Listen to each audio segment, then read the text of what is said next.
En Mateo 24, en los versículos 37 al 39, Jesús cuenta cómo los días en los que vivió Noé serían un reflejo del fin de los tiempos. En el día en el que el Hijo del Hombre se manifieste, la sociedad sería como en los días de Noé. Se cuenta cómo llevaban a cabo sus actividades diarias, se casaban, se daban en matrimonio, comían, bebían y no prestaban atención.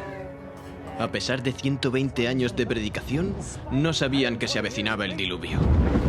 Así será el día, dice Dios, en que el Hijo del Hombre se manifieste. La historia se repite. Estoy seguro que el Señor está observando desde el cielo. Jesús dijo, como en los días de Noé, así será la venida del Hijo del Hombre. Y hoy lo estamos viendo en el mundo. La violencia en la tierra, el egoísmo, la egolatría están ahí. Creo que todo esto le parte el corazón a Dios. Quizá la lección práctica más importante que podemos aplicar en la actualidad es: ¿qué significa subirse al arca?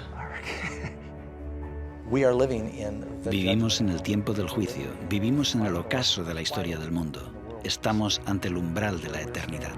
Y la gente tiene que darse cuenta de que es un periodo fascinante, más que ningún otro en la historia. Porque el mundo está siendo puesto a prueba y ahora es cuando la gente tiene que prepararse para encontrarse con Dios.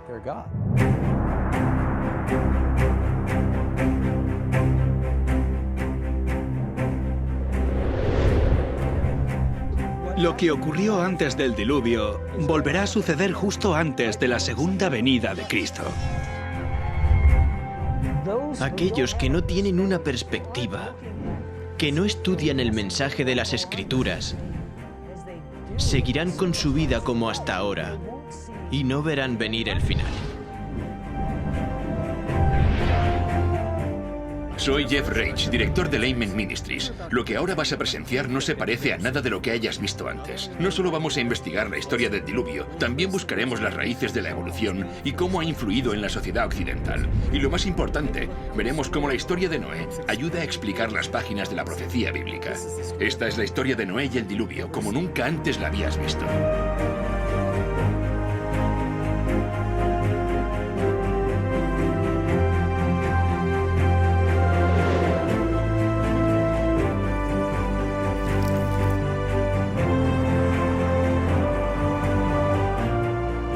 Hoy muchos cristianos esperan la próxima venida de Cristo y se preguntan qué le deparará al planeta Tierra. Harían bien en volver a leer la historia de Noé y el diluvio, porque esa extraordinaria historia de la Biblia revela más del futuro de lo que muchos de nosotros pensamos. De hecho, las pruebas están por todas partes.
Dios es amor.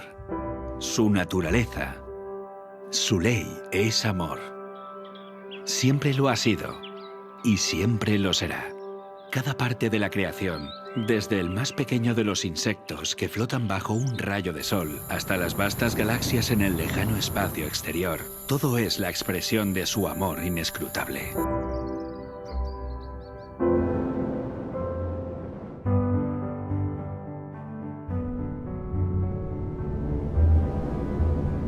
No cabe duda de que el mundo antes del diluvio hablaba del amor de Dios. Todo era absolutamente precioso. Su amor se expresaba en todo lo que se podía ver. Desde la forma de vida celular más pequeña al ser más complejo creado por él, Adán, todo era perfecto.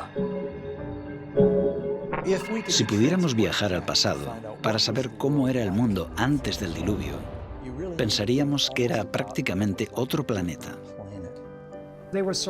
Abundaban los alimentos. Abundaba la belleza en la naturaleza. Las montañas no eran escarpadas, inhóspitas ni peligrosas como las de hoy. Eran majestuosas, suaves, onduladas, cubiertas por un manto de tierra y plagadas de todas las flores imaginables. Muchos creen que muchos animales y plantas se extinguieron entonces. No había frío extremo, ni calor extremo, ni climas áridos.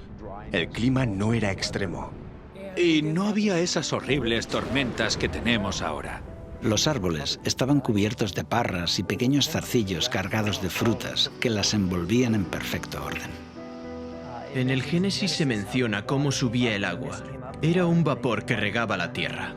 El suelo se regaba por un sistema de riego automático. Según el capítulo 2 del Génesis, subía un vapor de la tierra. La lluvia era algo desconocido. Piedras preciosas, oro y plata abundaban en la superficie de la tierra. Describe un paraíso que, en muchos aspectos, era la biosfera perfecta que permitiría que tanto seres humanos como animales prosperaran. La esperanza de vida de las personas era muy larga, según la información que la Biblia nos da.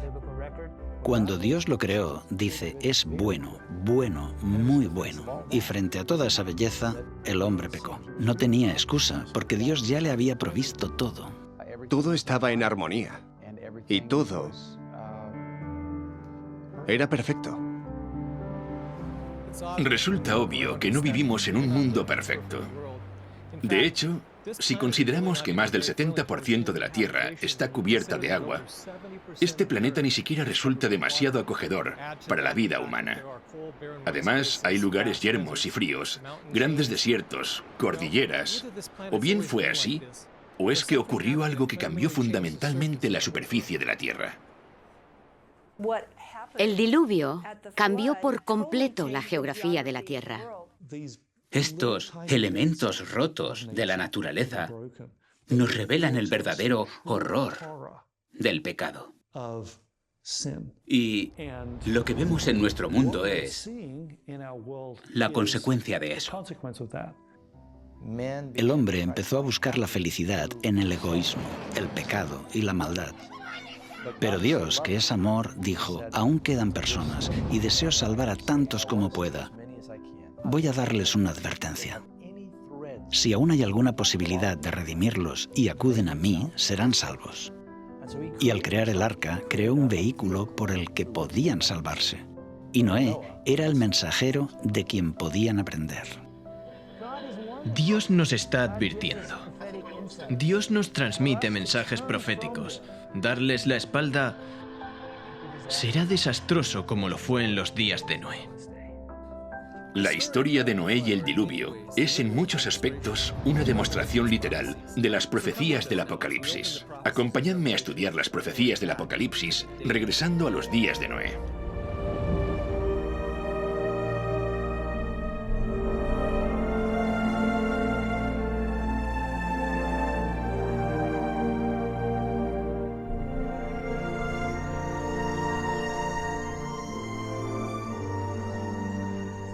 En los días de Noé había signos de decadencia, pero la tierra era aún rica y hermosa gracias a la providencia divina. Las colinas estaban pobladas con árboles majestuosos que sostenían las parras cargadas de frutas. Vastas llanuras revestidas de verdor y del dulce aroma de miles de flores. Los frutos de la tierra eran de una gran variedad y de una abundancia casi ilimitada. Los árboles superaban en tamaño, belleza y perfecta simetría a los más hermosos del presente. Su madera era fina y noble, muy parecida a la piedra y apenas un poco menos duradera que esta. Abundaban el oro, la plata y las piedras preciosas. la raza humana aún conservaba mucho de su vigor original. Solo unas pocas generaciones habían pasado desde que Adán tuvo acceso al árbol de la vida, y la vida del hombre aún se contaba en siglos.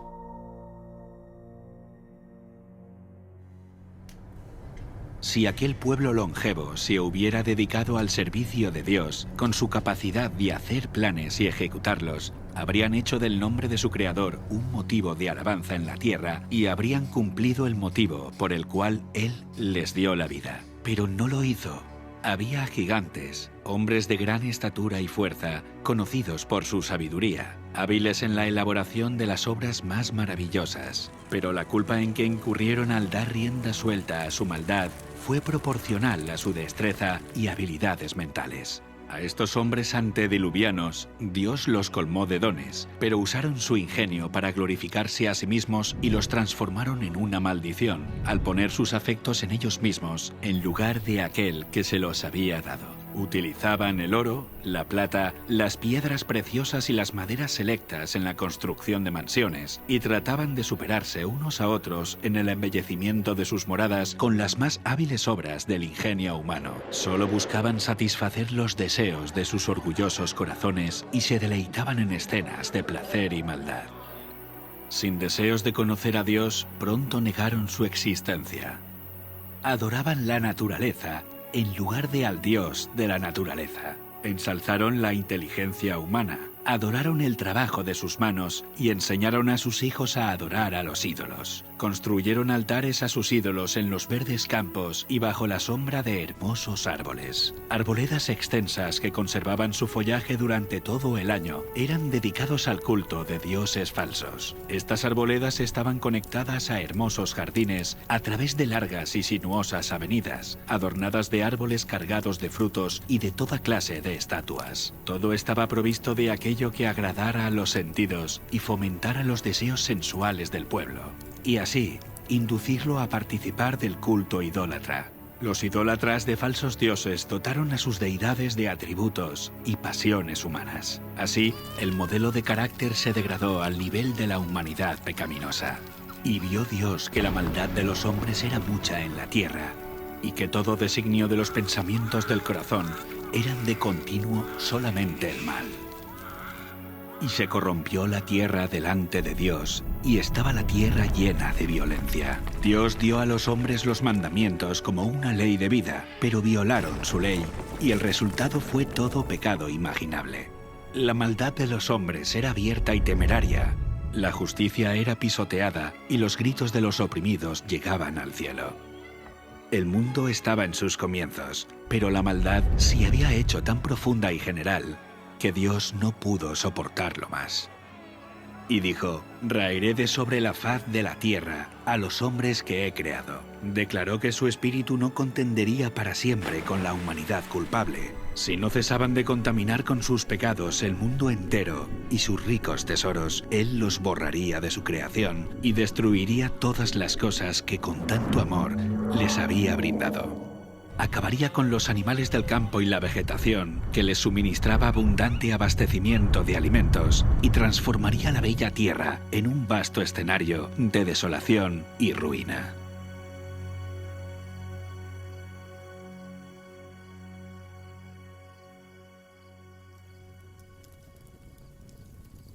«120 años antes del diluvio, el Señor contó su propósito a Noé por medio de un ángel y le ordenó construir un arca. Mientras la construía, Noé tenía que predicar que Dios iba a traer sobre la tierra un diluvio para destruir a los impíos. Aquellos que creyeran el mensaje y se preparasen para este acontecimiento, arrepintiéndose y reformándose, obtendrían el perdón y serían salvos. Dios dio a Noé las dimensiones exactas del arca e instrucciones explícitas acerca de todos los detalles para su construcción. La sabiduría humana no habría podido idear una construcción de semejante resistencia y durabilidad. Dios fue el diseñador y Noé el maestro constructor. Tenía 3 pisos de altura y una puerta en uno de los lados. La luz entraba por la parte superior y las distintas secciones estaban dispuestas de forma que todas estaban iluminadas.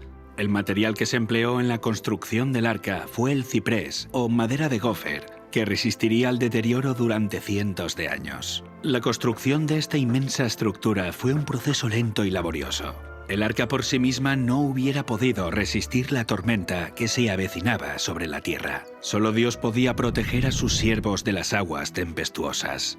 Por la fe, Noé, cuando fue advertido por Dios acerca de cosas que aún no se veían, con temor preparó el arca en que su casa se salvaría, y por esa fe condenó al mundo y fue hecho heredero de la justicia que viene por medio de la fe. Mientras Noé daba al mundo su mensaje de amonestación, su trabajo daba testimonio de su sinceridad. Así su fe se perfeccionó y se manifestó. Dio ejemplo al mundo creyendo lo que Dios le había dicho. Todo lo que poseía lo invirtió en el arca. Mientras construía aquel enorme barco en tierra seca, multitudes de todas direcciones se acercaban para contemplar aquella extraña escena y oír las fervientes palabras de tan singular predicador. Cada martillazo dado en la construcción del arca era un testimonio para la gente. Aún así, no se arrepintieron delante de Dios. No quisieron renunciar a sus pecados. Durante el tiempo que aún quedaba hasta el diluvio, su fe fue puesta a prueba, pero no pasaron la prueba. Vencidos por la incredulidad reinante, se unieron a sus antiguos compañeros para rechazar el solemne mensaje. Algunos estaban plenamente convencidos y hubieran atendido las palabras de advertencia, pero eran tantos los que se burlaban y lo ridiculizaban que terminaron participando de ese mismo espíritu. No todos los hombres de aquella generación eran idólatras, en el sentido estricto de la palabra. Muchos decían adorar a Dios. Afirmaban que sus ídolos eran representaciones de la deidad y que a través de ellos la gente obtenía un concepto más claro del ser divino. Al tratar de representar a Dios mediante objetos materiales, cegaron sus mentes respecto a la majestad y el poder del Creador. Dejaron de ver la santidad de su carácter y la naturaleza sagrada e inmutable de sus requisitos. A medida que el pecado se generalizaba, este cada vez parecía menos grave y declararon que la ley divina ya no estaba en vigor, que era contrario al carácter de Dios castigar la transgresión, y negaron que sus juicios se dejarían sentir en la tierra.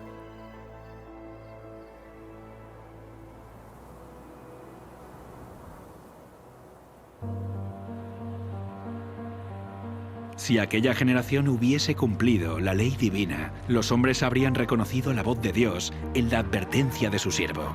Pero al rechazar la luz, sus mentes se volvieron tan ciegas que realmente creyeron que el mensaje de Noé era un delirio. No fueron las multitudes ni las mayorías las que se colocaron de parte de lo justo. El mundo estaba en contra de la justicia y las leyes de Dios, y Noé fue considerado un fanático. El mundo se reía de la locura del iluso anciano. En lugar de humillar sus corazones ante Dios, ellos persistieron en su desobediencia y maldad, como si Dios no les hubiera hablado a través de su siervo. Pero Noé se mantuvo como una roca en medio de la tempestad.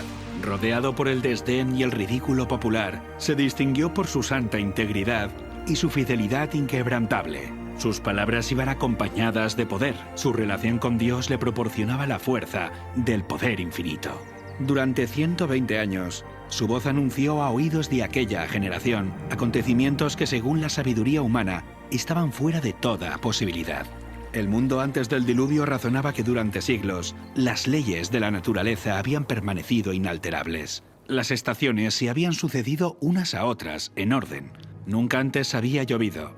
La tierra se había regado por una niebla o rocío. Pero con su obstinada resistencia a los reproches de la conciencia, aquella generación llenó la copa de su iniquidad y maduró para la destrucción.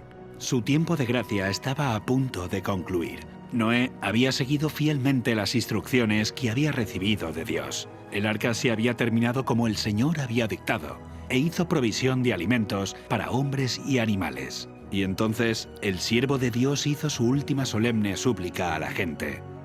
Con anhelo indecible, les rogó que buscaran refugio mientras aún era posible encontrarlo.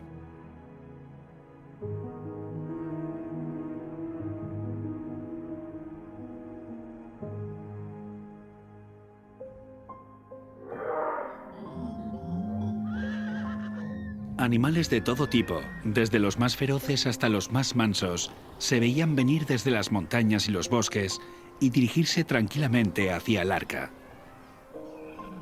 Se oyó un ruido como de un fuerte viento, y he aquí los pájaros, que venían de todas direcciones en tal cantidad que oscurecieron los cielos. Entraban en el arca en perfecto orden. Los animales obedecían a Dios, mientras que los hombres no lo hacían. Guiados por santos ángeles, de dos en dos entraron con Noé en el arca, macho y hembra, como mandó Dios a Noé, y los animales limpios, de 7 en 7. El mundo contemplaba maravillado, algunos hasta tenían miedo. Llamaron a los filósofos para que explicaran aquel extraño suceso, pero fue en vano. Era un misterio que no podían comprender. Dios ordenó a Noé: entra tú y toda tu casa en el arca, porque a ti he visto justo delante de mí en esta generación. El mundo había rechazado las advertencias de Noé, pero su influencia y ejemplo habían sido una bendición para su familia. Como recompensa a su fidelidad e integridad, Dios salvó con él a todos los miembros de su familia.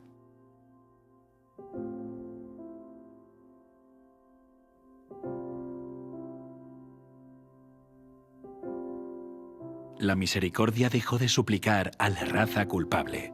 Los animales de los campos y las aves del aire habían entrado en su refugio. Noé y su familia estaban dentro del arca. Después, el Señor cerró la puerta. Se vio un relámpago deslumbrante y una nube de gloria aún más brillante descendió del cielo para colocarse ante la entrada del arca.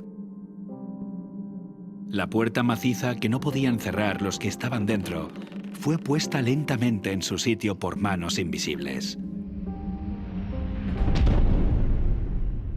Noé quedó adentro y los que habían desechado la misericordia de Dios quedaron fuera. El sello del cielo fue puesto sobre la puerta. Dios la había cerrado y solamente Dios podía abrirla. Durante 7 días, después de que Noé y su familia hubieran entrado en el arca, no aparecieron señales de la inminente tempestad. Pero al 8º día, las nubes cubrieron los cielos. A estas le siguió el estallido de los truenos y el destello de los rayos. Pronto empezaron a caer grandes gotas de lluvia. El mundo nunca había presenciado nada parecido y el miedo asaltó el corazón de los hombres. Todos se preguntaban secretamente: ¿será posible que Noé tuviera razón y que el mundo esté condenado a la destrucción? El cielo se oscurecía cada vez más y la lluvia era más fuerte. Las bestias vagaban completamente aterrorizadas y sus aullidos discordantes parecían lamentar su propio destino y la suerte del hombre. Aquel día fueron rotas todas las fuentes del gran abismo y las cataratas de los cielos fueron abiertas. El agua se veía caer de las nubes como enormes cataratas. Los ríos se desbordaron de sus cauces e inundaron los valles. Torrentes de aguas brotaban de la tierra con fuerza indescriptible, arrojando al aire a decenas de metros rocas macizas que al caer se enterraban profundamente en el suelo. Los altares donde habían ofrecido sacrificios humanos fueron destruidos y los idólatras temblaron ante el poder del Dios vivo y comprendieron que la causa de su ruina fue su corrupción e idolatría. A medida que la violencia de la tempestad aumentaba, árboles, edificios, rocas y tierra fueron lanzados en todas direcciones. El terror de los hombres y los animales era indescriptible. Por encima del rugido de la tempestad podían escucharse los lamentos de un pueblo que había despreciado la autoridad de Dios. Muchos estaban frenéticos por el miedo y estiraban sus brazos hacia el arca implorando que se les permitiera entrar. Pero sus súplicas fueron en vano. Se habían convencido que había un Dios en los cielos que lo gobierna todo. Algunos, en su desesperación, intentaron romper el arca para entrar en ella, pero la firme estructura resistió todos los embates.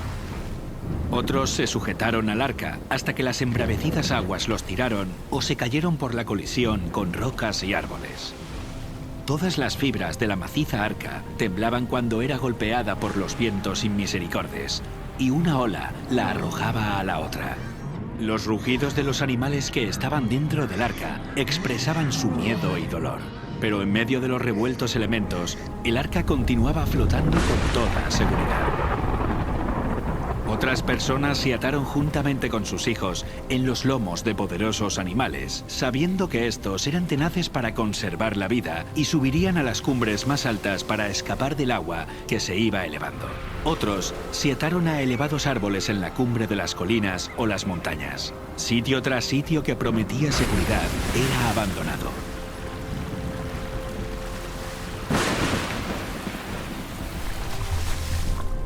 A medida que las aguas subían más y más, la gente huía a las elevadas montañas en busca de refugio.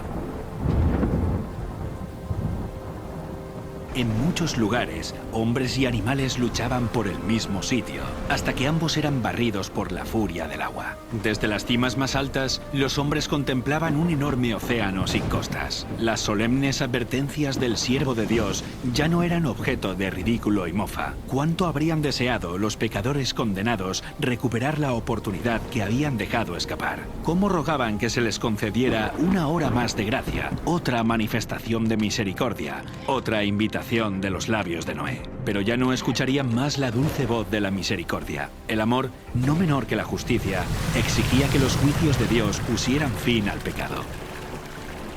Las aguas vengadoras barrieron el último refugio, y los que habían despreciado a Dios murieron en las oscuras profundidades. Por la palabra de Dios, el mundo de entonces pareció anegado en agua.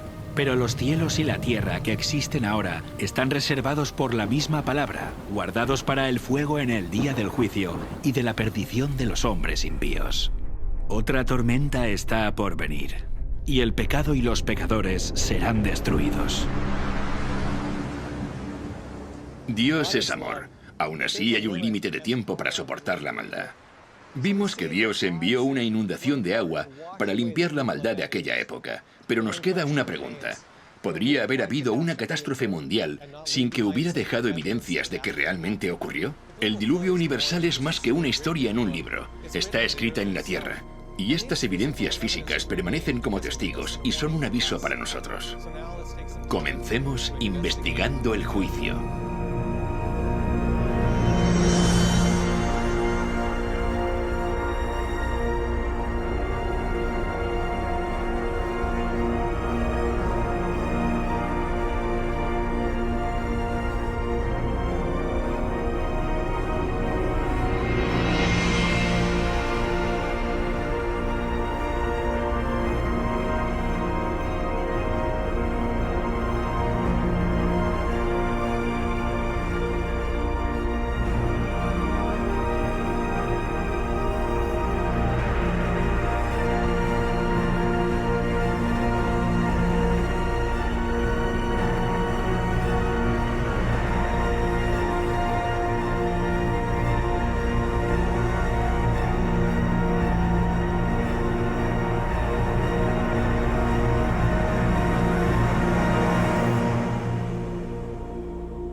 Una de las características únicas y más hermosas del Gran Cañón son los estratos sedimentarios de diferentes colores que están en las paredes del cañón a lo largo de kilómetros.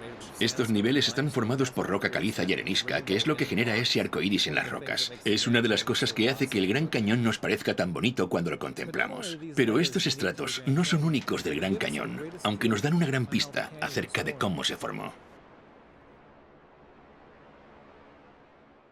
Los estratos rocosos que vemos en la Tierra por todas partes, por lo general están en capas. Casi todas las rocas sedimentarias están depositadas por el agua. Vemos que los estratos de roca están formados por turbiditas. Los materiales de arrastre, junto con la sucesión de catástrofes, provocarían una acción turbidítica y el depósito de estos sedimentos. El agua trae lodo o arena o materiales más duros, los lleva y los deposita en un estrato. Así es como se forman las típicas rocas que vemos en la columna estratigráfica. Hay diferentes tipos de sedimentos que terminan formando estratos de rocas, cada uno con un aspecto muy diferente entre sí, uno encima del otro. Pero la cuestión es, ¿cuánto tiempo pasó desde la formación de uno de estos estratos hasta el siguiente? La tendencia general es creer que a lo largo de millones de años, el océano avanzó sobre el continente, depositó una capa de sedimentos y luego se retiró, dejando el suelo seco otra vez. En este periodo seco, que habría durado decenas de millones de años, este sedimento habría sido expuesto a los elementos del clima y la erosión. Si la capa no se cubre lo suficientemente rápido, suceden muchas cosas. Las plantas crecen, las raíces la atraviesan, los animales quedan enterrados, las corrientes de agua abren canales y galerías. No se mantiene intacta. Decenas de millones de años de acción atmosférica y erosión generarían una gran cantidad de irregularidades entre estos dos estratos, como por ejemplo colinas y valles, pero no es lo que vemos. Hay poca variación entre estos niveles. Son muy planas. Y el tiempo que debe pasar entre un estrato y otro, supuestamente, podría ser de 10 millones de años, de 15 millones, hasta de 150 millones de años, como se puede ver en cierto lugar del Gran Cañón, en los depósitos del Gran Cañón. Habría mucha erosión. De hecho, tanta erosión que todo el registro debería haberse borrado por completo. La tasa promedio de erosión es de unos 61 milímetros por cada 1000 años. Aplicando la tasa de erosión de 61 milímetros por cada 1000 años, a lo largo de un periodo de 150 millones de años, no deberíamos tener 90 metros de erosión, ni 900 metros de erosión, sino unos 9 kilómetros de erosión. Todos los sedimentos juntos que componen los estratos del Gran Cañón deberían haber soportado una erosión 6 veces mayor. A pesar de esto, los estratos son horizontales. Esto nos dice que se depositaron rápidamente en una sucesión muy rápida. ¿Es realista pensar que pasaron 150 millones de años y este estrato permaneció intacto? No se erosionó formando galerías. Es como si no hubiera pasado el tiempo entre los diferentes estratos.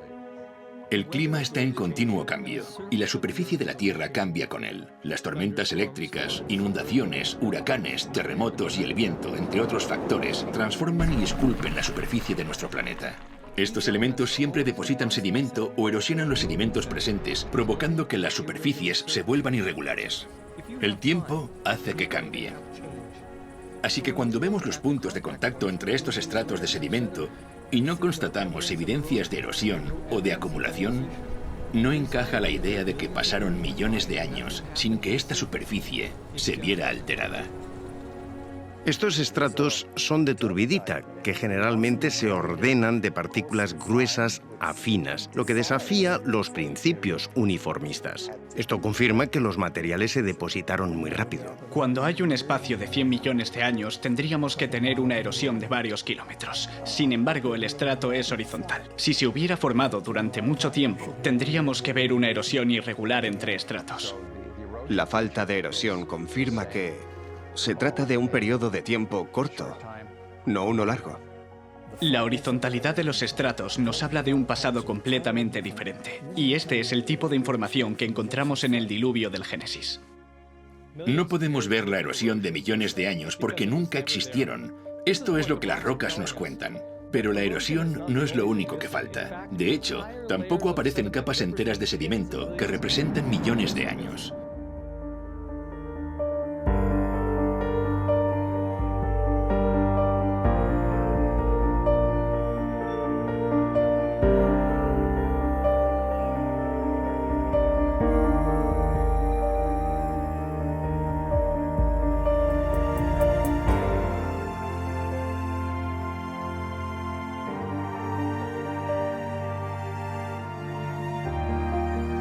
Aquí en el Gran Cañón puedes ver que detrás de mí está esta roca que es ligeramente rojiza. Es arenisca coconino. Está justo encima de esta más oscura de aquí que se llama ermitaño pérmico.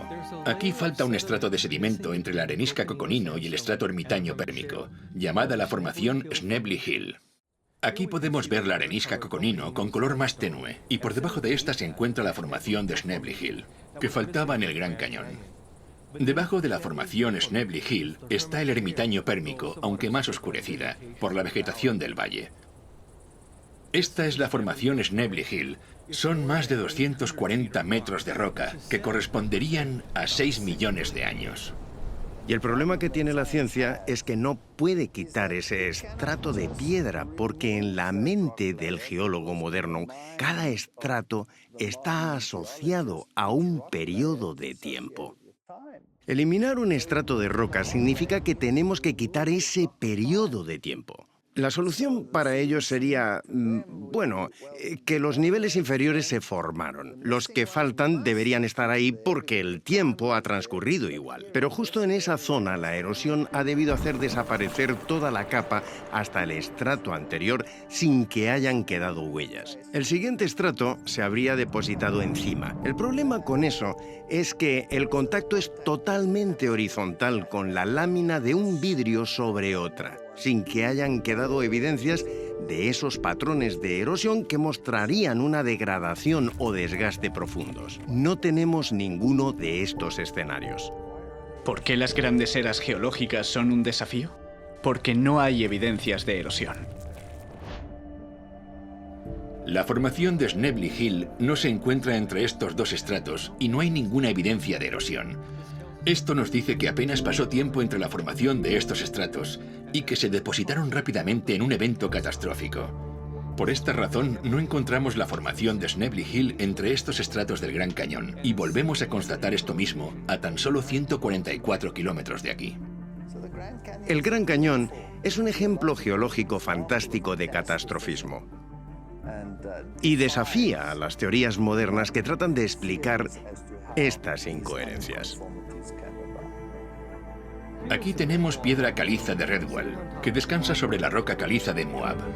Entre estos dos niveles deberíamos ver la formación Temple Butte, que representa hasta 155 millones de años. En lugar de eso, no hay nada. No hay evidencia de los casi 10 kilómetros de erosión que esperaríamos ver durante este largo periodo de tiempo. No hay evidencias de erosión ni de la acumulación, solo un contacto en horizontal. Pero no puede haber un área con una superficie plana de 30 o 40, 50.000 kilómetros cuadrados y que se mantenga así durante 100 millones de años. Después de todo, 1 millón de años es tiempo suficiente como para erosionar 6 o 7 veces toda Norteamérica de su nivel actual hasta su base, hasta el nivel del agua. Aquí el contacto entre la roca caliza de Redwall y la roca caliza de Moab es horizontal, lo que demuestra que pasó poco o ningún espacio de tiempo entre ambos estratos. Los 150 millones de años que faltan entre estos dos estratos no se corresponden con la columna estratigráfica. Por esta razón, los servicios del parque han colocado una señal que confirma esta inconsistencia. Hemos visto solo unos pocos ejemplos de estas incoherencias, y en ninguna de ellas hubo ni erosión ni acumulación durante los supuestos periodos de millones de años. Este es un problema serio para los evolucionistas, pero no es nada en comparación con la llamada Gran Discordancia, un vacío de tiempo de más de 1000 millones de años. Y adivina qué, el contacto entre estos dos estratos es plano, igual que los otros estratos. Es interesante que cuando descendemos al nivel del río Colorado, encontramos lo que se llama el período precámbrico. El material volcánico que se encuentra ahí es bastante duro y está muy mezclado. Por encima de este encontramos sedimentos del Cámbrico, que están depositados sobre este. Estos están mucho más organizados. Es un estrato encima del otro. Soy plenamente consciente de la gran discordancia, del Gran Cañón, entre el Precámbrico y el Cámbrico. No pasa inadvertida. Está presente todo el tiempo. La gran discordancia del Gran Cañón son 1200 millones de años que faltan entre el nivel del Precámbrico y el Cámbrico. Durante este tiempo deberíamos observar 72 kilómetros de erosión irregular. Esto es tiempo suficiente como para erosionar los 40 kilómetros de la corteza terrestre 2 veces. Pero el nivel cámbrico yace horizontal sobre el nivel precámbrico. Y de nuevo el punto de contacto entre ambos es horizontal, lo que nos dice que la acumulación de estos estratos no es el resultado de 1200 millones de años de erosión, sino la evidencia empírica de una catástrofe ocasionada por una amplia superficie de agua en un periodo de tiempo muy corto. En el nivel cámbrico, las cosas cambian de repente. La mayoría de las divisiones o filos de animales aparecen de pronto en el nivel cámbrico. No son solo especies aisladas, sino filos enteros aparecen de repente. Eso es asombroso. Un filo es una categoría muy amplia de animales. Por ejemplo, el filo molusca comprende desde todos los caracoles y las babosas hasta los calamares y pulpos, y todos estos animales pertenecen a este grupo. ¿Aparecieron simultáneamente? ¿Al mismo tiempo? Esto no deja mucho margen para los lentos procesos evolutivos.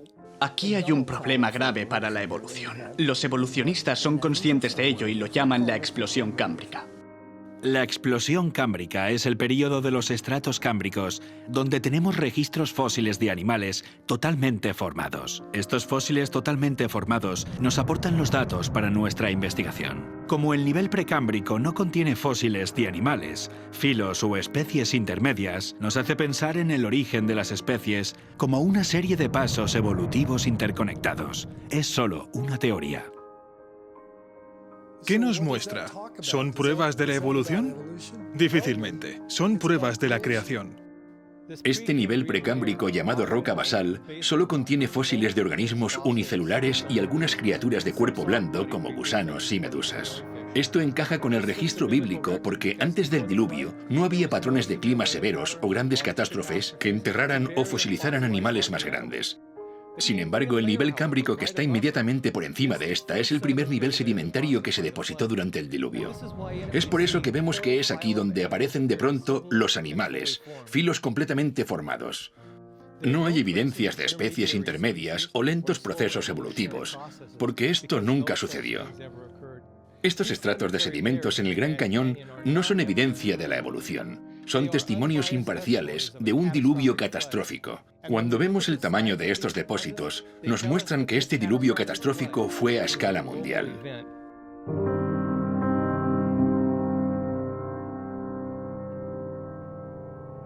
El Gran Cañón está ahí, y en los márgenes se pueden ver los estratos. Pero todos esos estratos de cientos de kilómetros que van hasta Arizona, Utah y Wyoming y Montana hasta Canadá son los mismos estratos. La arenisca Tapiz, que se encuentra en el fondo del Gran Cañón, fue la primera capa que depositó el diluvio. Va desde México, pasa por toda América del Norte, hasta Groenlandia. La formación Morrison cubre 643.000 kilómetros cuadrados, desde Nuevo México hasta Canadá, y la arenisca de San Pedro cubre aproximadamente 800.000 kilómetros cuadrados. Cuando pensé en cómo estos estratos estaban dispuestos, todos están en horizontal. No hay interrupciones entre ellos. No es solo que los estratos se asentaron rápido, sino que entre uno y otro no hubo millones de años de erosión. La ausencia de la erosión entre los estratos sedimentarios en el Gran Cañón muestra que se depositaron rápidamente a consecuencia de una catástrofe. Pero además, el hecho de que estos estratos se extiendan cientos de kilómetros atravesando varios estados hasta Canadá muestra que la magnitud de la catástrofe fue mucho mayor de lo que el mundo haya experimentado en la actualidad.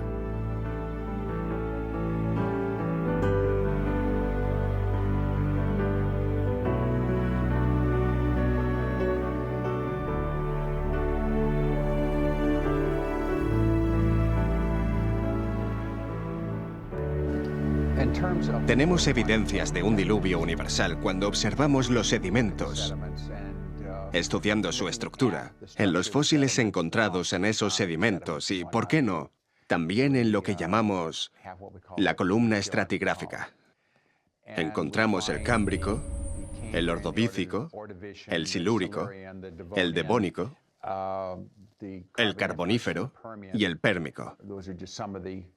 Esos son algunas de las grandes estructuras que vemos. Las podemos encontrar en Estados Unidos. Vamos a Europa y adivina qué, encontramos las mismas secuencias. Vamos a Asia y encontramos las mismas secuencias. Vamos a Australia y encontramos las mismas secuencias. No solo encontramos las mismas secuencias en la estructura y en el contenido, también en el contenido fósil. Para mí, esto demuestra que algo tuvo que pasar en todo el mundo. Si no fuese de forma simultánea, estuvo muy cerca de serlo. para que se depositaran estos sedimentos y todas las estructuras sedimentarias. Intento centrarme en las cosas que se han registrado y nos han ayudado a darnos cuenta del aspecto universal del diluvio. Por ejemplo, lo que llamamos las calizas de Creta del Cretácico y que se encuentran en todo el mundo. La capa de Creta se deposita bajo el agua.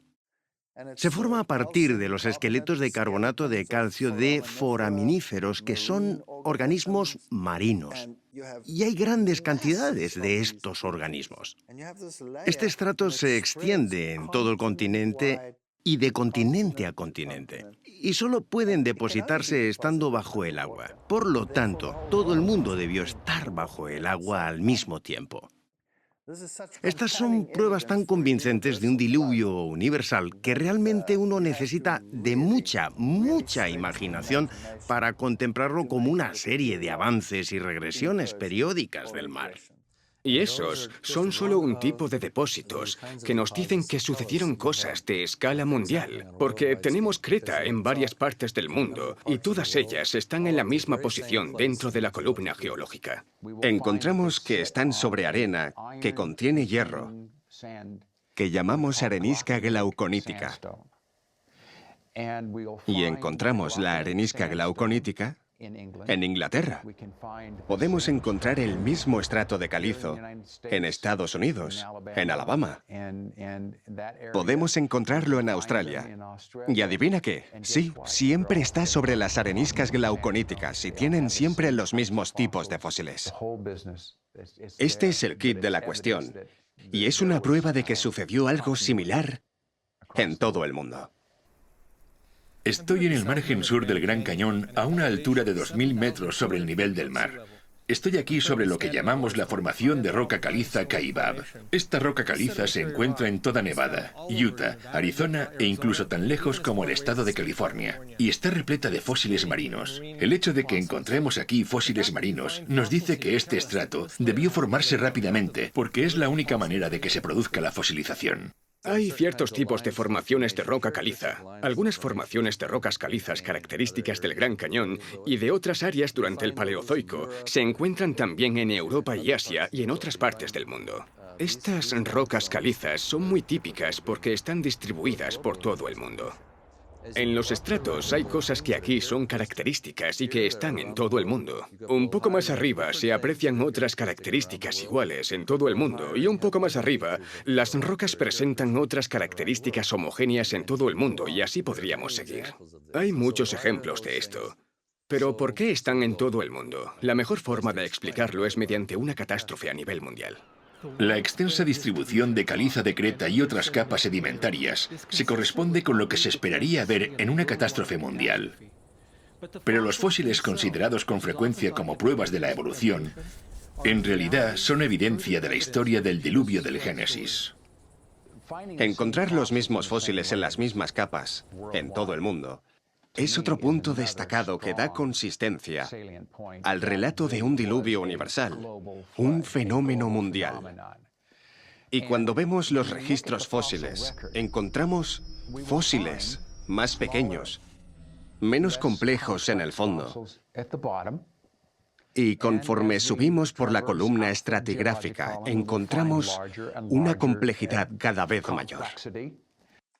Y esto ha llevado a muchas personas a creer en una progresión evolutiva en el registro fósil que iría de lo simple a lo complejo. De hecho, no sucede así. No existe ningún animal simple. Todo animal, toda criatura encontrada es muy compleja. Mucha gente habla sobre eso como la primera aparición de vida. Quisiera sugerir que no deberíamos verlo como un registro de vida, sino un registro de muerte. Es el primer registro preservado de las cosas que murieron. Tenemos esta compleja destrucción por agua, el diluvio. Y conforme estos sedimentos se están depositando, también se depositan y quedan atrapadas las formas de vida conforme van muriendo. De más sencillos a más complejos a más complejos. Es obvio que si cubres un medio con turbidita, los seres que viven en el fondo quedarán enterrados en el fondo. Los que nadan en un nivel superior quedarán enterrados en un nivel más alto. y los que están en la parte superior los encontraremos arriba. Eso es exactamente lo que vemos.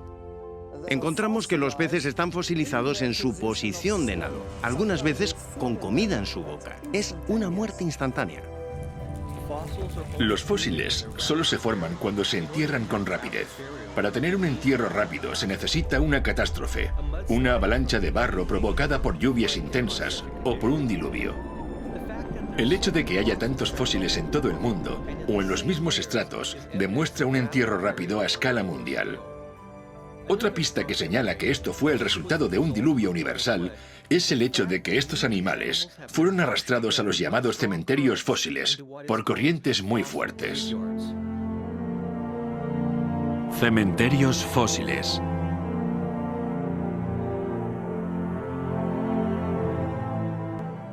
Los cementerios fósiles son algo con lo que la mayoría de las personas no están familiarizadas. Están asociadas a una mortandad masiva. Eso significa que muchos animales murieron y fueron enterrados casi al mismo tiempo. Y probablemente el más popular de estos tipos de depósitos son los de dinosaurios. Pero hay zonas de concentración que siempre me han hecho pensar. Tenemos que entender cómo se comportan los sedimentos. Tal vez se trataba de zonas bajas y esos animales fueron arrastrados y depositados en una depresión, de manera que las aguas que movían estos cuerpos los concentraron ahí. Encontramos este tipo de cosas en todo el mundo. Por ejemplo, hay estratos en el centro de Utah con braquiópodos. Los braquiópodos son como las almejas. Hay, quién sabe, millones de estos organismos formando estos estratos. Eso es un cementerio fósil, una cantidad de fósiles desmesurada. En este momento estoy trabajando en un yacimiento óseo en Wyoming, donde tenemos restos de 10.000 dinosaurios o más. Esto verdaderamente nos habla de una catástrofe. No se forman yacimientos óseos sin que haya una catástrofe. Al menos en nuestro yacimiento encontramos que los huesos no están como esperaríamos que estuvieran si un grupo de animales hubiera muerto en un periodo de tiempo muy amplio. En lugar de eso, los huesos están desarticulados y organizados según su tamaño. Hay huesos grandes al fondo y huesos pequeños arriba, y la única manera de que esto pase es que toda esta gran cantidad de restos fueran transportados como si una corriente los arrastrara hacia las aguas más profundas y los huesos se clasificaran conforme se iban moviendo. Por ejemplo, la cuenca Karoo es enorme y los dinosaurios y las criaturas están orientados según la dirección de la corriente del agua. El pensamiento moderno diría que estos animales debieron depositarse en cuencas de ríos y después se esparcieron prácticamente por todo el continente. Eso sería un río gigante. No es algo que suceda hoy en día. Habría que imaginarse un mundo completamente diferente en el pasado. Hay tantas cosas que apuntan hacia un diluvio universal.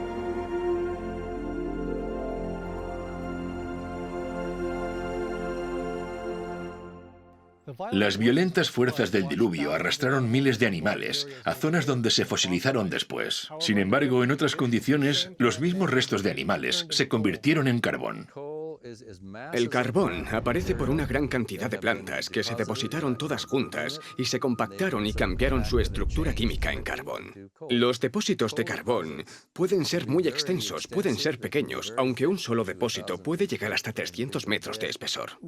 Lo encontramos en estas vetas finas, con la base y la parte de arriba muy definidas, que no es la forma en la que crecen las plantas. Parece como si hubieran sido transportadas.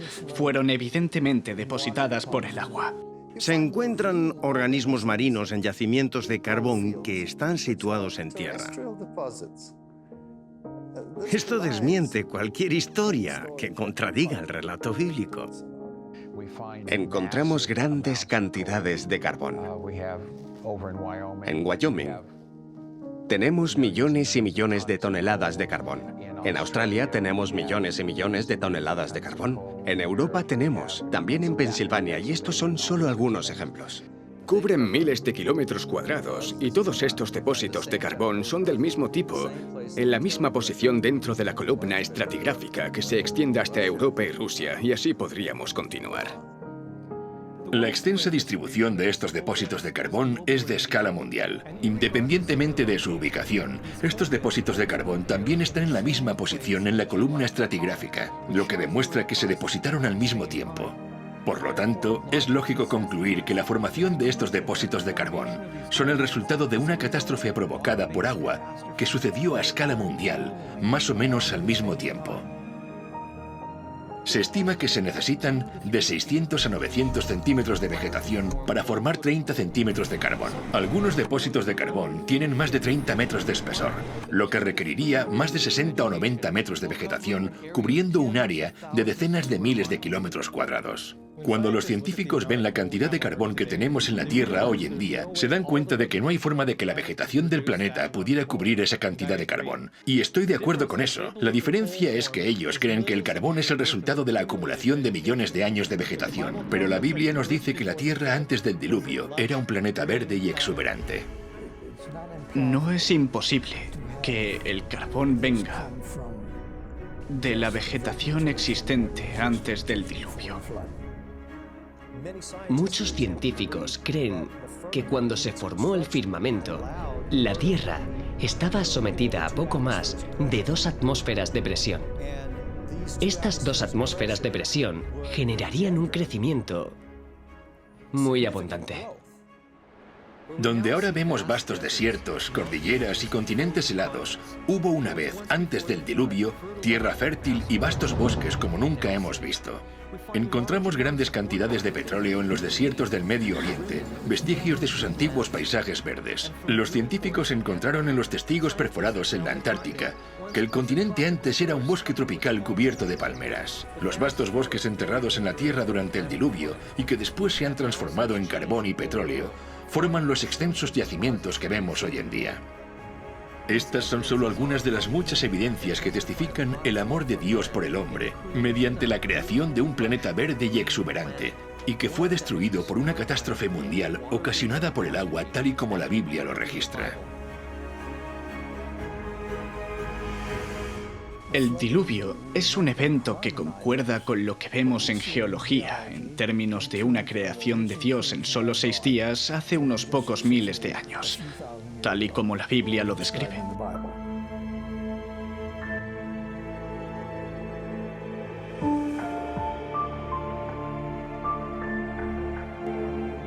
Hay tantas evidencias que no es posible investigarlas todas en tan poco tiempo, pero mirando a gran escala todo el panorama, vemos que la Tierra nos habla por sí misma.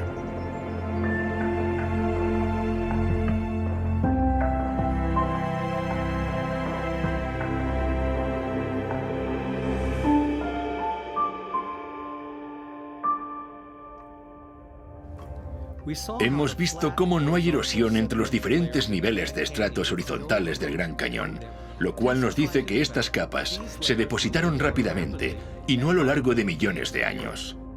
Hemos visto que la magnitud de esta catástrofe tuvo que ser al menos tan grande como el tamaño de algunos de estos estratos que formó, y que incluso se extiende a otros continentes, lo que confirma su impacto mundial.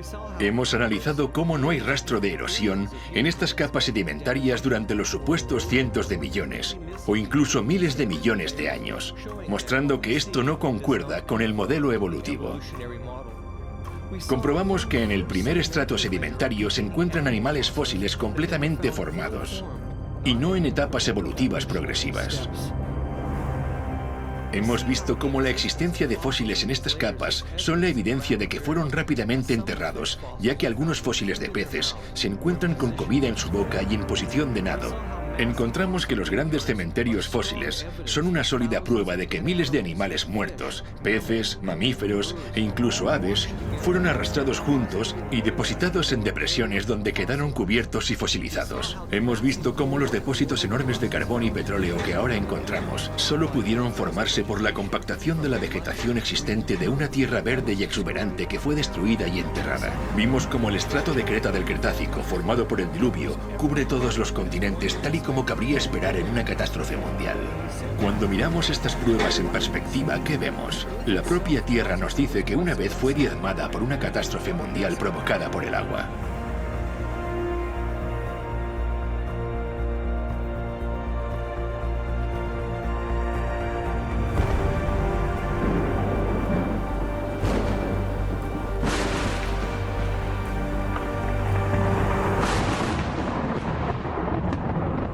o habla a la tierra y ella te enseñará. Los peces del mar te lo declararán también. ¿Qué cosa de todas estas no entiende que la mano de Jehová la hizo?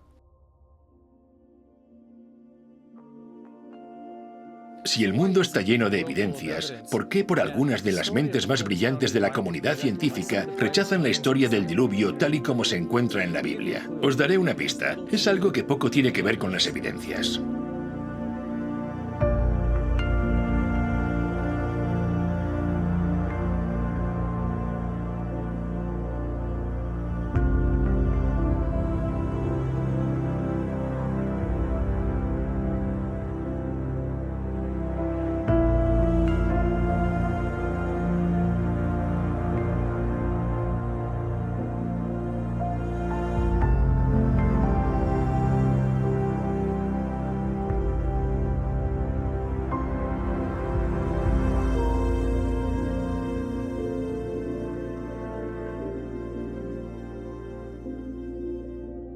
La Biblia nos da una explicación de la historia. Cuando la Tierra y la vida fueron creadas perfectas, pero todo cambió por culpa del pecado. Si eso es verdad, ¿por qué tantos científicos se oponen radicalmente a este punto de vista? La razón tiene más relación con la forma de ver el mundo que con las evidencias.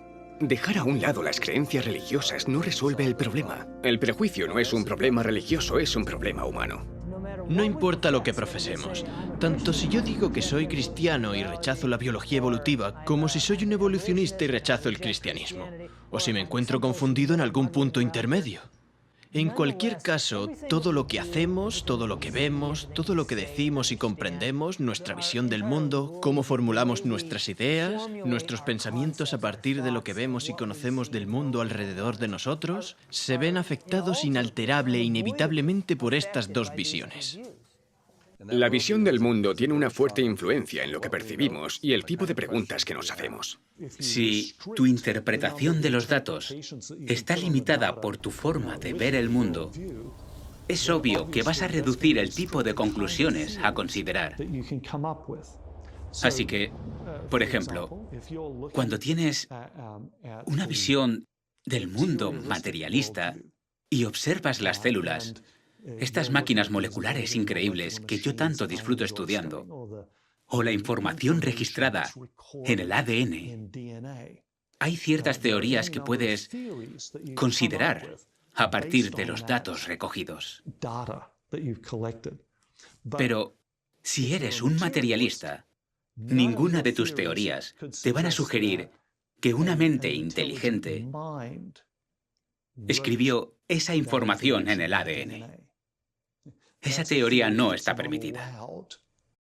La evolución contradice las leyes de la física. Todo se transforma de un nivel superior a uno inferior. Siempre hay una regresión, nunca sucede al revés. Es la ley de la termodinámica, y la vida desafía la ley de la termodinámica. Así que tenemos una teoría que básicamente viola cada una de las leyes de la física y aún así es una de las teorías más reconocidas e incluso está protegida por la legislación. Es increíble.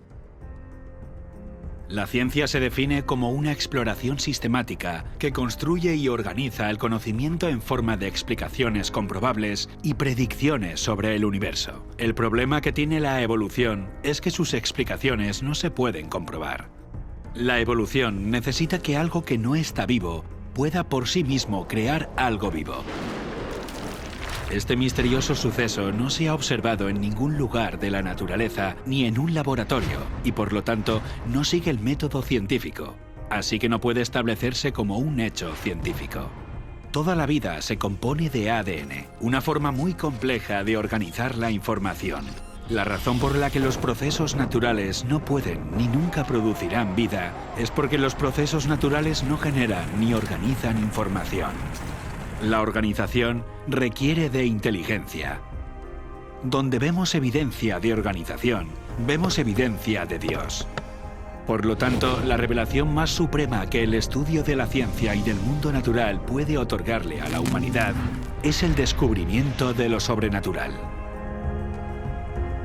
A pesar de esto, el prejuicio del orgullo humano y el empeño del hombre por mantener una visión del mundo sin Dios influye en nuestros tribunales e instituciones educativas que hasta la fecha ordenan por ley que se enseñe la evolución como un hecho infalible.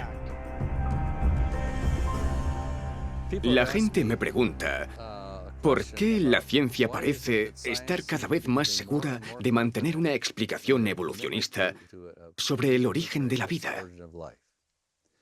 ¿Es porque tenemos más datos?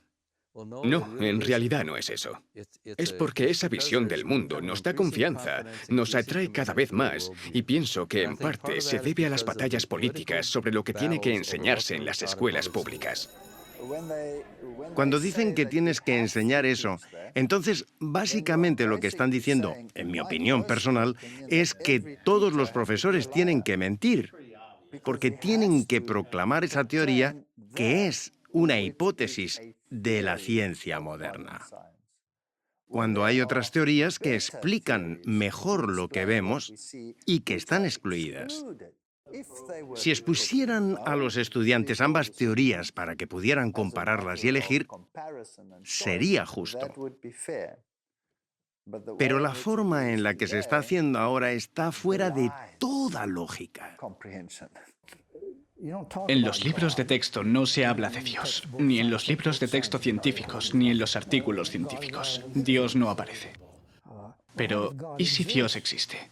Así no hay forma de encontrar la verdad. De esa forma, la visión del mundo limita las cosas. Una de las cosas que realmente aprecio de la visión bíblica del mundo y que adoptan los cristianos es que es liberadora. No podemos decir que toda la realidad es solamente lo que podemos ver físicamente. No hay nada que nos diga que esa es la única realidad. Prefiero un enfoque más amplio. Incluyamos a Dios dentro de las posibilidades y volvamos a mirar las evidencias científicas. Las evidencias científicas apuntan a Dios.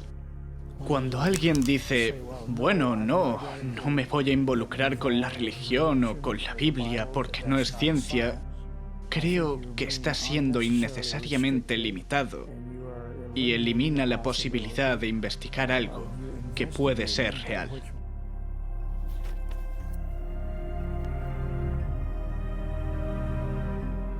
La ciencia tiene cierto atractivo para la mente independiente y el corazón de los humanos. La ciencia es el reino de lo humano. Es lo que hemos hecho. Es lo que sabemos. Mientras que la religión, la fe, el cristianismo, es el reino de Dios. Pienso que el principal impedimento para aceptar la historia bíblica de los orígenes son las consecuencias que conlleva aceptarlo.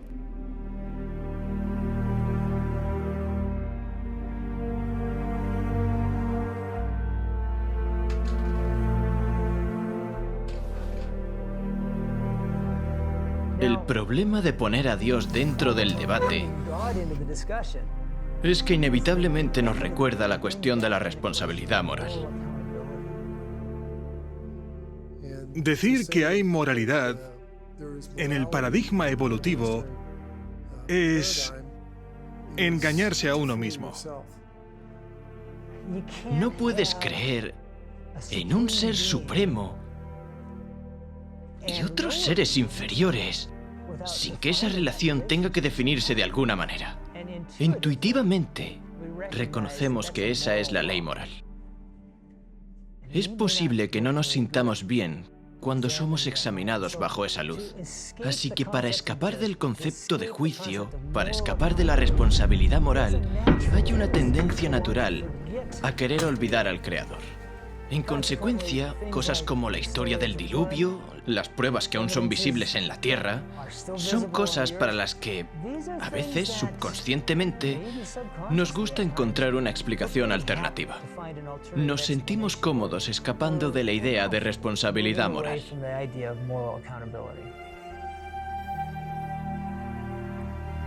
Eliminar la responsabilidad moral implica reescribir la historia del mundo, y esto es precisamente lo que ha ocurrido. Se adoptó una nueva visión del mundo, en particular una visión del mundo que no incluía la historia del diluvio, intentando así eliminar el juicio de Dios y en consecuencia toda responsabilidad moral. Pero ¿cómo es que tuvo éxito una visión tan radicalmente distinta? La oportunidad perfecta surgió hacia el final de la Edad Media.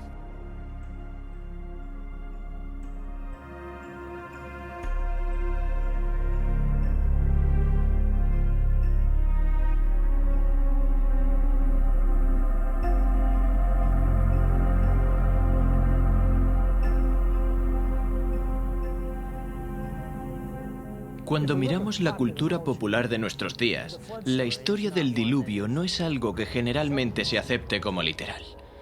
Así que es muy fácil decir que nadie cree en eso.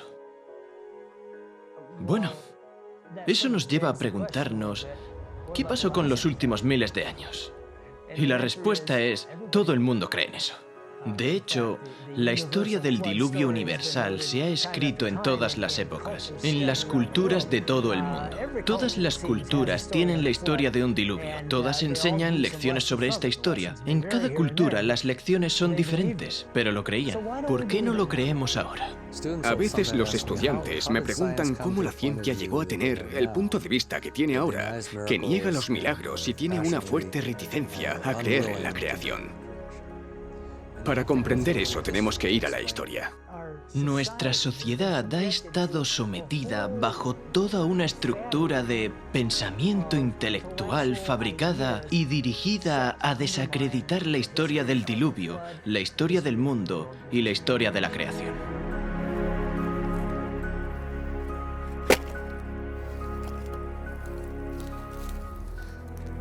El gran encubrimiento, ocultando el juicio.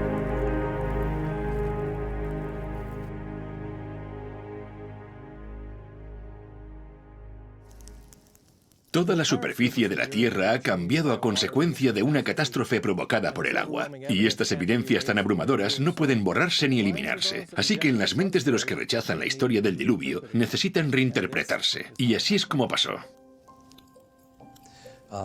Durante toda la Edad Media, algunos sectores de la sociedad eran muy autocráticos y dogmáticos y perseguían a la gente, lo que hacía que la vida fuera muy difícil para las personas. Los reprimían. ¿Y quiénes hacían eso? Bueno, eran los gobiernos y la Iglesia. Una de las cosas que el hombre más desea obtener es el dominio sobre el hombre. Durante el periodo medieval, la Iglesia era la que gobernaba el mundo. Durante la Edad Medieval, a lo largo de un periodo de 1500 años, la Iglesia Católica dominó en toda Europa. Mantuvo este dominio casi universal de forma inflexible. Durante los últimos 1500 años, uno de los escenarios de conflicto con la Iglesia Católica a la hora de desarrollar la libertad de pensamiento fue el campo de la ciencia. Son bien conocidas las historias de científicos que tuvieron conflictos con la Iglesia. Desde Galileo, pasando por Newton, Copérnico hasta Francis Bacon. Probablemente Galileo sea el más famoso. Promovió el heliocentrismo. El Sol era el centro y todos los pequeños planetas dando vueltas. Pero a la Iglesia no le gustó por diferentes ideas filosóficas. Poner la Tierra como el centro era importante desde el punto de vista filosófico. Era una marca de perfección en la creación de Dios. Y no fue popular la idea de que la Tierra no estaba donde se suponía que estaba y que los otros planetas no daban vueltas en círculos perfectos. La Inquisición llamó a Galileo, lo puso bajo arresto domiciliario, lo amenazó con severos castigos, posiblemente la muerte. Por desgracia, muchas veces recordamos esta historia para mostrar que entre el cristianismo y la ciencia hay un antagonismo que no se puede resolver. Esto no es lo que deberíamos aprender de esta lección, porque cuando vemos las enseñanzas de la Iglesia durante el medievo, en muchos casos no tiene nada que ver con lo que dice la Biblia.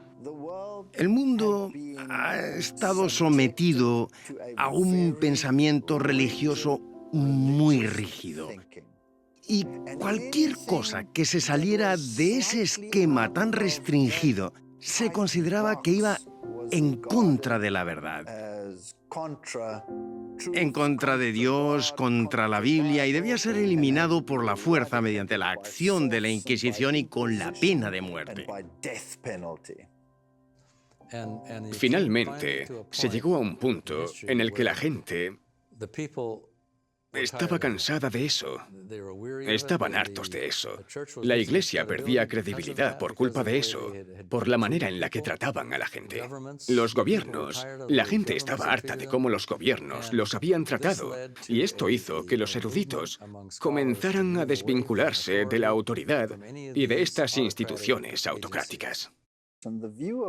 Se veía a Dios como un Dios vengativo, que acechaba en el bosque esperando a que el transgresor hiciera algo mal. Y los reyes gobernaban no con amor, sino con codicia. Controlaban no por amor, sino a través del miedo. Y esto incluía a la Iglesia. Al ver que este poder abusivo había prevalecido en Europa, rechazaron rotundamente a la Iglesia católica. Y claro, según su forma de pensar, esto significaba que habían rechazado definitivamente el cristianismo. Eso hizo que la sociedad se volviera más atea.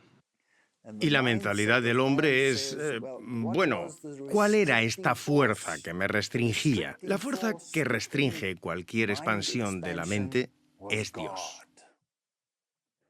Así que deshagámonos de Él, deshagámonos de Dios para que podamos crecer intelectualmente. Eso es lo que sucedió en la Revolución Francesa.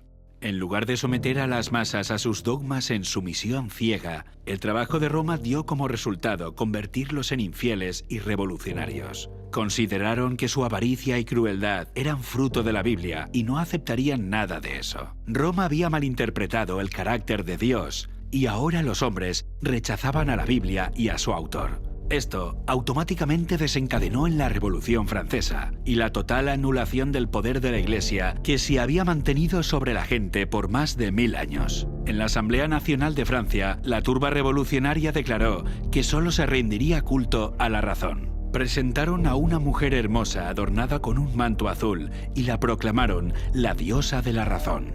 Encumbraron a la diosa de la razón. La razón tomó el lugar de la fe en Dios. Llevaron a esta mujer en carruaje a Notre Dame, destruyeron la iglesia y predicaron semanalmente el ateísmo. Los franceses respondieron a los siglos de opresión y persecución que habían sufrido por parte de la Iglesia Católica, estableciendo una nueva forma de gobierno. En lugar de una nación con una visión cristiana del mundo, aunque distorsionada y dominada por la Iglesia Católica, a la sociedad se le inculcó una visión ateísta del mundo, desprovista de cualquier influencia cristiana, y a esto se le llamó la Ilustración. No querían tener nada que ver con Dios. Veían a Dios como un tirano. Se forzaba a la gente a creer. Así que quitemos ahora a Dios de la ecuación. Y eso ocurrió en la Revolución Francesa.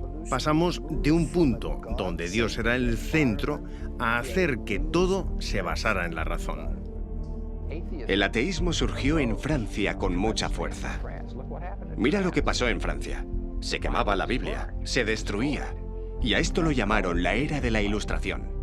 Así que aparece esta ilustración que elimina por completo a Dios.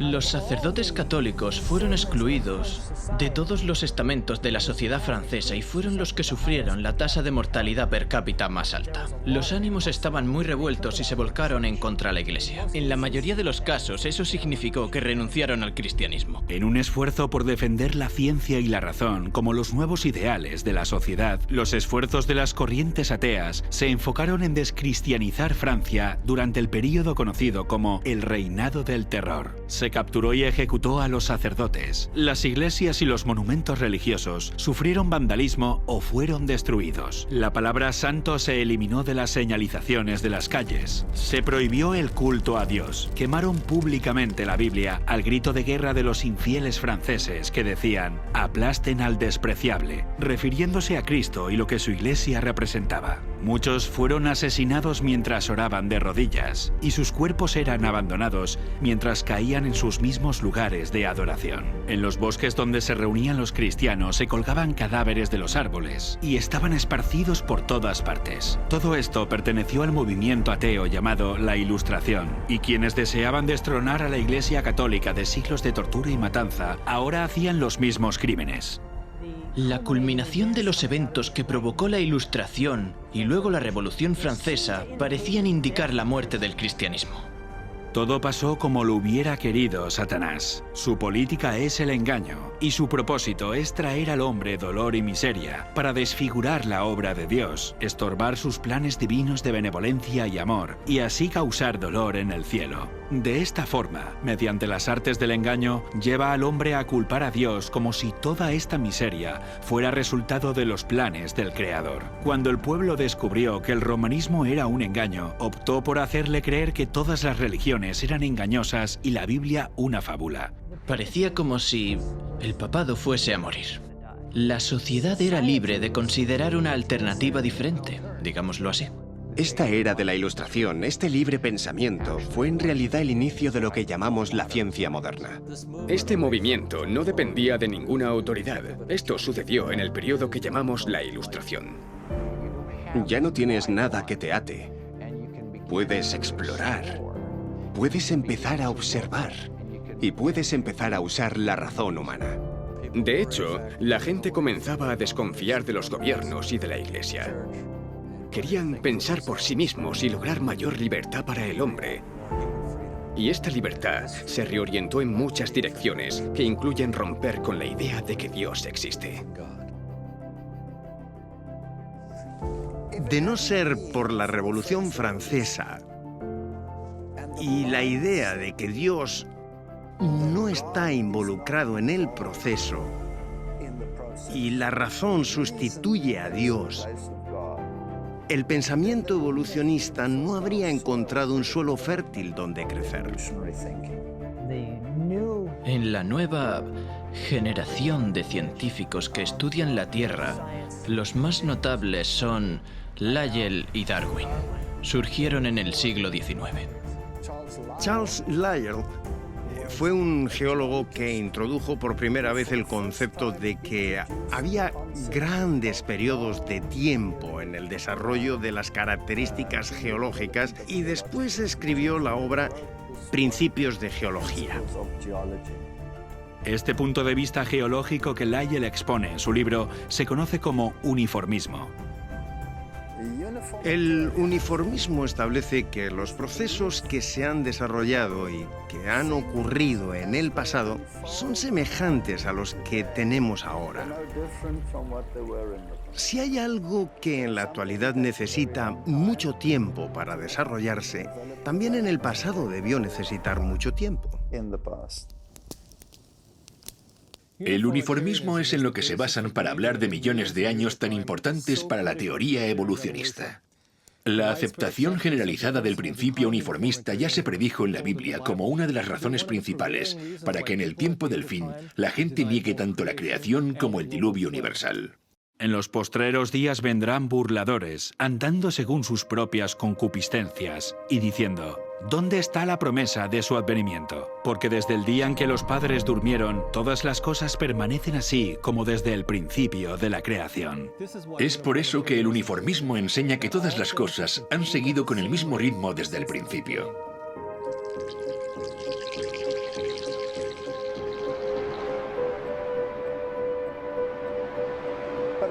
Pero ¿y si hay una catástrofe? Si hay una gran tormenta y todo el material que el uniformismo dijo que desaparecía lentamente, desaparece así de rápido. Y eso es lo que vemos.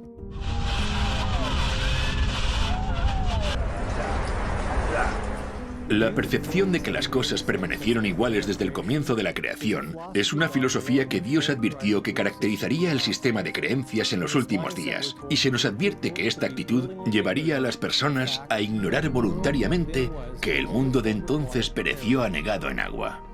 La profecía dice que ignoran voluntariamente, lo que significa que serían reacios a considerar toda evidencia acerca del diluvio. Y es precisamente así como Charles Lyell describió su punto de vista.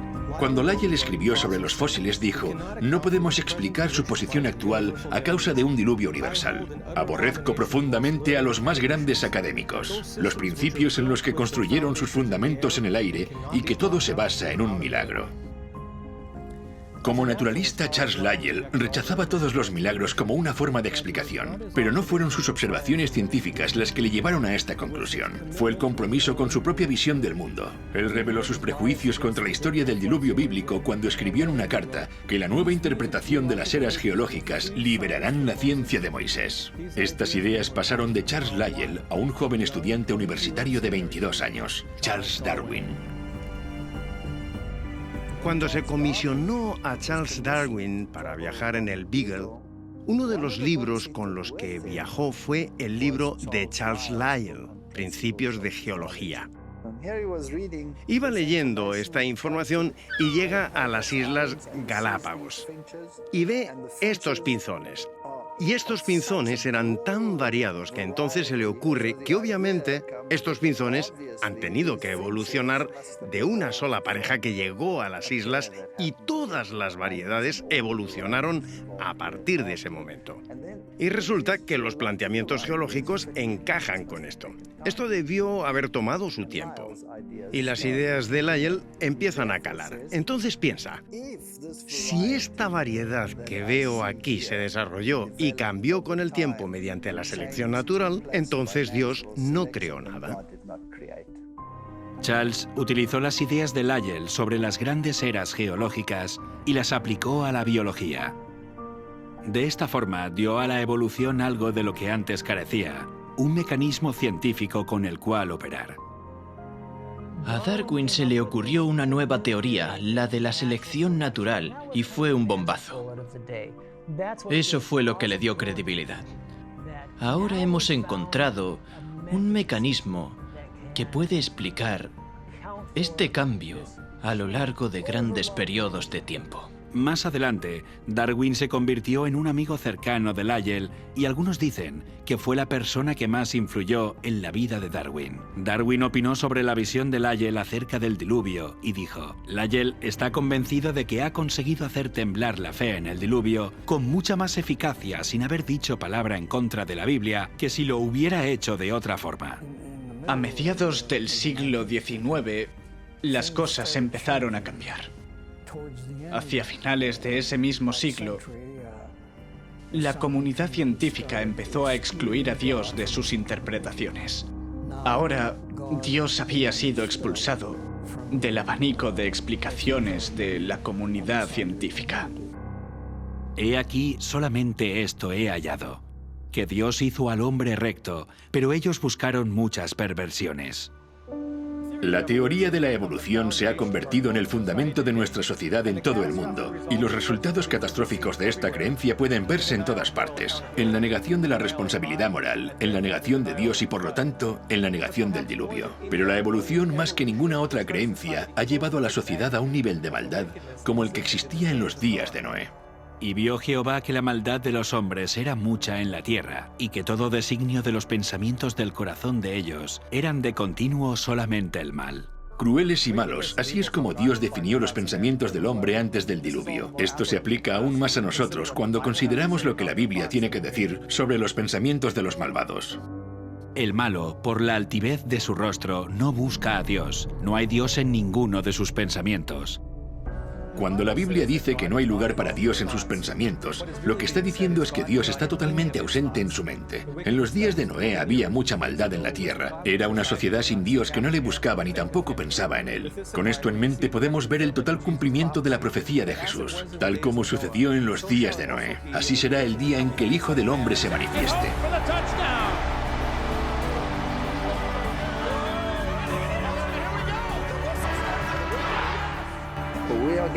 Estamos llegando a un punto en el que Dios está completamente excluido, incluso de los sistemas políticos y de las leyes que se aprueban. Le están borrando de la existencia humana y de la mente de forma totalmente intencionada. Hoy nos encontramos en el mismo punto. Muchas cosas pasaron antes del diluvio. Concretamente, la Biblia nos dice que la tierra estaba llena de violencia. Y la gente, evidentemente, no solo eran culpables de ser violentos, más bien parece que se entretenían con la violencia. Y esto es algo que pasa actualmente en el mundo. Muchas personas sofisticadas y agradables se sorprenderían con la idea de ser culpables de asesinato, pero no le dan mucha importancia a entretenerse viendo cómo otras personas cometen asesinatos. Pasa lo mismo con el adulterio. La gente dirá que no cometerían adulterio, pero se entretienen viéndolo y la Biblia habla sobre esto. No solo son los que lo hacen, sino también los que se complacen con los que lo practican. En la actualidad tenemos el concepto de que se puede hacer lo que a uno le dé la gana. La falta de respeto a la palabra de Dios comenzó a finales del siglo XVIII y a comienzos del siglo XIX. La evolución eliminó la conciencia de que Dios es nuestro creador, que tenemos un creador, que tenemos un Dios personal y que hay un juicio. Si crees en la evolución, es absurdo creer en un juicio. Pero si no creemos que en el pasado Dios provocó el diluvio, ¿por qué voy a creer que Él va a destruir el mundo con fuego? No tiene sentido. Así que si puedo hacer que niegues el diluvio, básicamente conseguiré que niegues la destrucción eterna del mundo tal y como lo conocemos.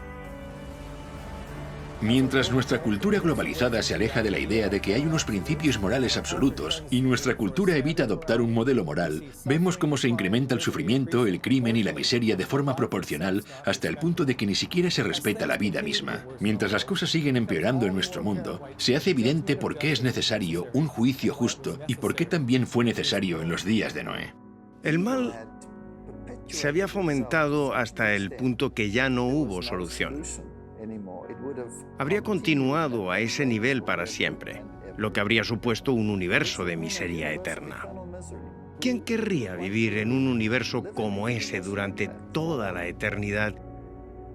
Si ves a los padres ante las tumbas de sus hijos y la agonía y el dolor que esto conlleva, debe haber un juicio.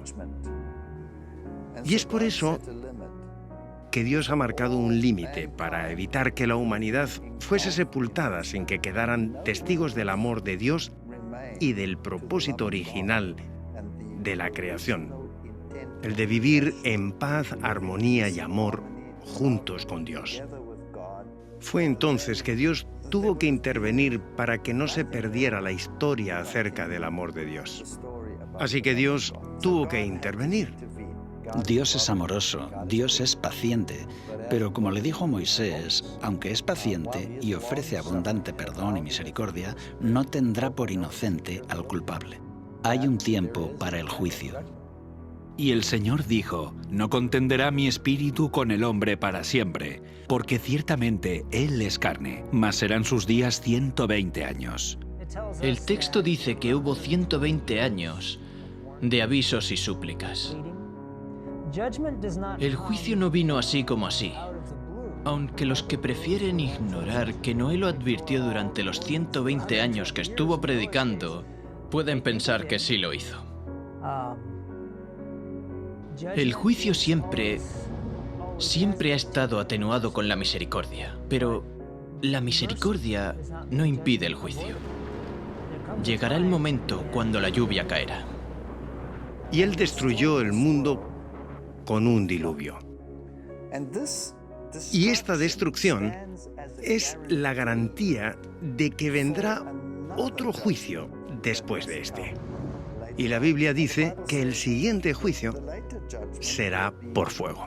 Y no vendrá en forma de diluvio de nuevo. Puede haber inundaciones intermitentes, pero el juicio final será por fuego. por lo cual el mundo de entonces pereció anegado en agua. Pero los cielos y la tierra que existen ahora están reservados por la misma palabra, guardados para el fuego en el día del juicio y de la perdición de los hombres impíos. En los días de Noé, el mundo fue bautizado por agua. Segunda de Pedro 3 dice que cuando el Señor regrese, será bautizado con fuego.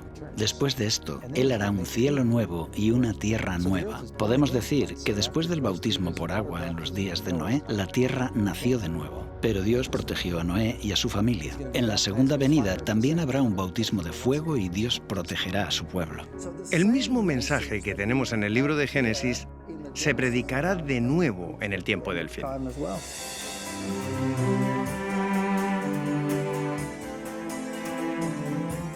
En el fin de los tiempos, los días de Noé se repetirán, y las rocas y fósiles de la tierra permanecen como testimonios de este suceso. Como sucede en la historia del Génesis, la propia tierra es tanto un registro como una profecía que nos advierte de que otro juicio está por venir. ¿Pero cuándo? En el tiempo del fin, el hombre recibe 3 advertencias inmediatamente antes de la segunda venida de Cristo. Estas advertencias son dadas por 3 ángeles y son conocidas como el mensaje de los 3 ángeles. Cuando en los días de Noé se dio el mensaje del juicio, fue la hora del primer juicio de la tierra.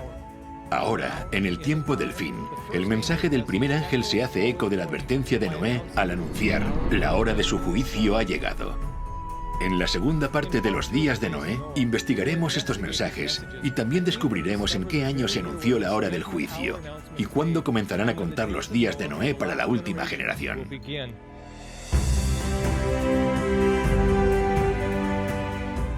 La historia del arca es prácticamente un paralelo al mensaje de los 3 ángeles. El mensaje de los 3 ángeles de Apocalipsis 14 son el último mensaje de Dios al mundo. Es un mensaje sobre el fin del tiempo y es un mensaje que prepara al mundo para la venida de Cristo. Noé siguió las instrucciones de Dios en la construcción del arca y veremos cómo este mensaje de los 3 ángeles apunta hacia una antigua estructura diseñada por Dios que revela las instrucciones que debería seguir el pueblo de Dios en preparación para su segunda venida en el tiempo del fin. El mensaje del primer ángel nos dirige hacia la verdad. El mensaje del segundo ángel nos muestra la falsificación. Y el mensaje del tercer ángel dice: elige. Y Noé exhortó a que la gente decidiera. Así que, decide. Haz tu elección, pero debes saber que esta decisión es definitiva. La hora del juicio viene. Hace tiempo que la gente está siendo advertida porque Dios ama al hombre y quiere salvarlo.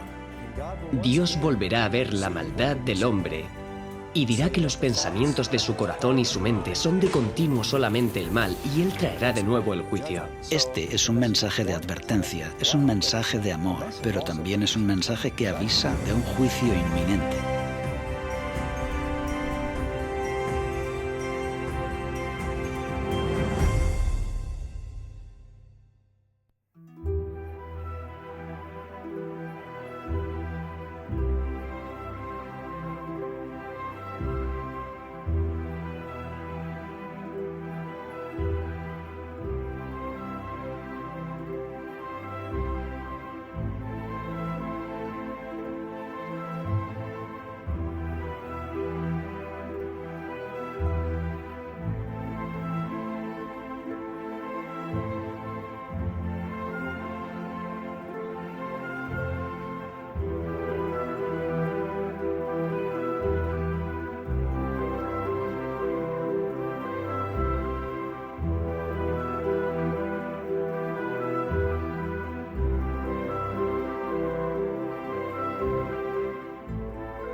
Cuando conocí la verdad bíblica, también fue el momento de tomar una decisión. Era ateo y la profecía me dijo que había un Dios. Así que he tenido que tomar decisiones y las decisiones son difíciles.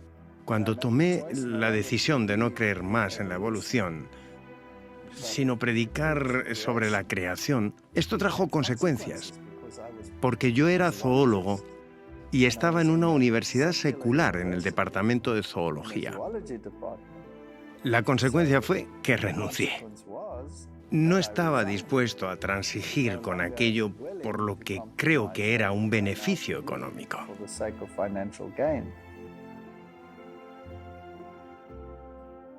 ¿Sabes? Para mí hay muchas cosas que dan valor y solemnidad a la historia del diluvio. Una de ellas es que tú no puedes esperar a que el mensaje se haga popular. Si realmente necesitas aceptar la verdad, no importa lo que está haciendo el resto del mundo.